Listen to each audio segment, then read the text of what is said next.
ഞാനൊക്കെ ചെറുപ്പത്തി കണ്ടു വളർന്ന തമിഴ് സിനിമ എന്ന് പറഞ്ഞാൽ അന്യൻ, ഗജനി, വാരണായിരം, ദശാവതാരം. അതായത് തമിഴ് സിനിമ കണ്ട് ഞെട്ടിയിട്ടുണ്ട്.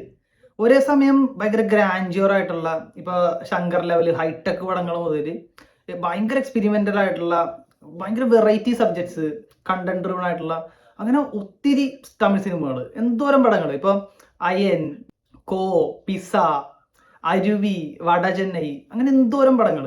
അപ്പോൾ അങ്ങനത്തെ ഒരു തമിഴ് സിനിമ ഇൻഡസ്ട്രി നമ്മൾ കുറേ നാളായിട്ട് മിസ് ചെയ്തുകൊണ്ടിരിക്കുകയായിരുന്നു. അപ്പോൾ അങ്ങനെയാണ് ഇന്ന് ഞാൻ ഡി സി സിനിമ കാണാൻ വേണ്ടി പോയി.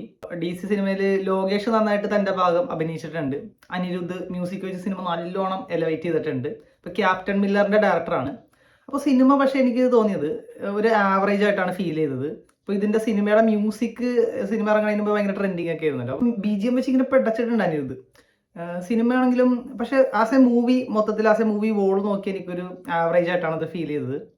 ഇപ്പോൾ ഈ തിയേറ്ററിൽ കണ്ട ഒരു ഇമ്പാക്ട് ഇപ്പോൾ ഒ ടി ടിയിൽ കണ്ട പോലെ അത്രയും കിട്ടുമായിരിക്കില്ല. കഥയാണെങ്കിലും പഴയ ഒരു ബോംബ് തന്നെ, വേറെ സ്പെഷ്യലായിട്ട് പുതിയതായിട്ടൊന്നുമില്ല. എല്ലാത്തിലും ഇപ്പോൾ ഈ തമിഴ് സിനിമയിൽ ഈ അടുത്ത് തന്നെ കുറേ ആ ഒരു റോ ആയിട്ടുള്ള കുറേ കാര്യങ്ങൾ, അങ്ങനത്തെ സാധനങ്ങളൊക്കെ തന്നെ. അപ്പം ഞാൻ എൻ്റെ മൈൻഡിൽ ഞാൻ ആ പഴയ ഒരു തമിഴ് സിനിമേനെ ഭയങ്കരമായിട്ട് മിസ് ചെയ്തായിരുന്നു. അപ്പൊ ഇങ്ങനെ ഇരുന്നൊരു ഇൻഡസ്ട്രിയാണ് ഇപ്പോൾ. ഈ പടം നോക്കിയാലും എൻ്റെ സിമിലർ ആയിട്ടുള്ള ഇപ്പോൾ ഈ ജോണറിൽ പെട്ടുവാണെങ്കിൽ വട തന്നെയൊക്കെ എന്ത് പടമായിരുന്നു, സുബ്രഹ്മണ്യപുരം, അല്ലെങ്കിൽ ധനുഷിൻ്റെ ഒക്കെ തന്നെ അങ്ങനെ പൊള്ളാതോ, ഇങ്ങനെ കുറെ പടം ഉണ്ടായില്ല, ആടുകളം.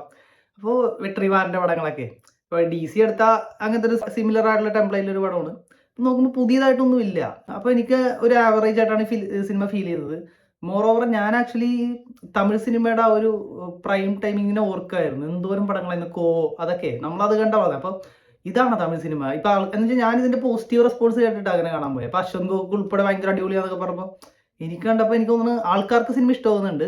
എനിക്ക് തോന്നുന്നു ഇത് ഈ മരുഭൂമിയിൽ മഴ പെയ്യാണ്ടിരുന്നിട്ട് കുറെ നാൾ കഴിഞ്ഞപ്പോൾ ഒരു ചെറിയൊരു ചാരൽ മഴ കിട്ടുമ്പോൾ ആ ഒരു സുഖം ഉണ്ടല്ലോ, അതുണ്ട് സിനിമ കാണുമ്പോൾ. അങ്ങനെ ഒരു കുറെ നാള് തമിഴ് വേറെ പടമൊന്നുമില്ല, അങ്ങനെ ഇരുന്നിട്ട് കാണുമ്പോൾ ഒരു സുഖമുണ്ട്. അല്ലാണ്ട് നോക്കി എന്താ ഒരു സാധാരണ ഒരു പടം, വേറെ ഒന്നുമില്ല. എനിക്ക് അതാണ് ഫീൽ ചെയ്തത്.